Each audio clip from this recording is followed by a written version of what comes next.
Israel যুদ্ধে না জড়াতে যুক্তরাষ্ট্রকে সতর্কবার্তা দিয়েছে রাশিয়া। রাশিয়া বলে, ইসরায়েলকে সরাসরি সামরিক সহায়তা প্রদান কিংবা এমন সিদ্ধান্ত যেন বিবেচনাতেও না আনে যুক্তরাষ্ট্র।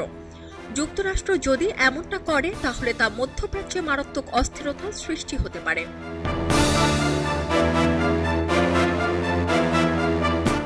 বুধবার রাশিয়ার উপ-পররাষ্ট্রমন্ত্রী সের্গেই রিয়াবকভ বার্তা সংস্থা ইন্টারফ্যাক্সকে দেয়া বিবৃতিতে এই সতর্কবার্তা দেন। তিনি জানান, মস্কো বর্তমানে ইসরায়েল ও ইরানের সঙ্গে সরাসরি যোগাযোগ রেখেছে এবং সংঘাত প্রশমনে কূটনৈতিক প্রচেষ্টা চালাচ্ছে।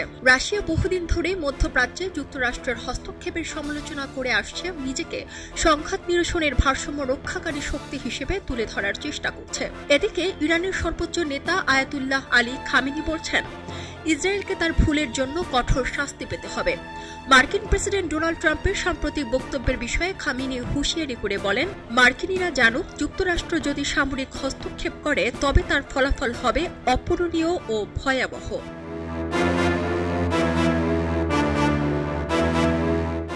ইরান ও ইসরায়েলের সঙ্গে চলমান সংঘাতে যুক্তরাষ্ট্রের জড়িয়ে পড়া নিয়ে ইরানের পররাষ্ট্র মন্ত্রণালয়ের মুখপাত্র ইসমাইল বাঘাই বলেছেন, তৃতীয় পক্ষ হামলায় অংশ নিলে পূর্ণ মাত্রার যুদ্ধ শুরু হবে।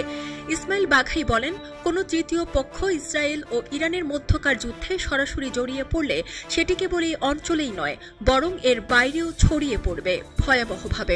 যুক্তরাষ্ট্রকে কোনো সুযোগ দেবে না জানিয়ে মুখপাত্র বলেন, ইরান আপাতত কেবল ইসরায়েলের ভূখণ্ডকে লক্ষ্য করে হামলা চালানোর ওপর মনোযোগ দিচ্ছে এবং তারা বিশ্বাস করে প্রতিবেশী দেশগুলো যুক্তরাষ্ট্রকে নিজেদের ভূখণ্ড ব্যবহার করে ইরানের ওপর হামলা চালাতে দেবে না, বা এ অবস্থায় যুক্তরাষ্ট্র চুপ থাকবে।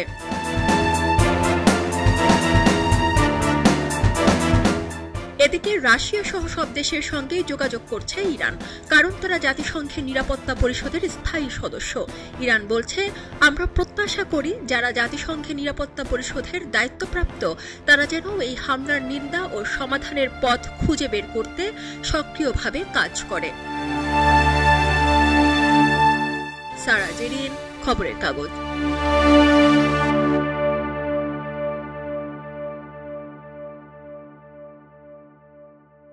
পক্ষপাতের ভিড়ে আজ থেকে কোনো পক্ষ নয়, খবর হবে নিরপেক্ষ।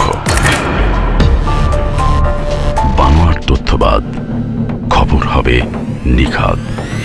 ভেঙে গুজবের শিখ, খবর হবে নির্ভীক।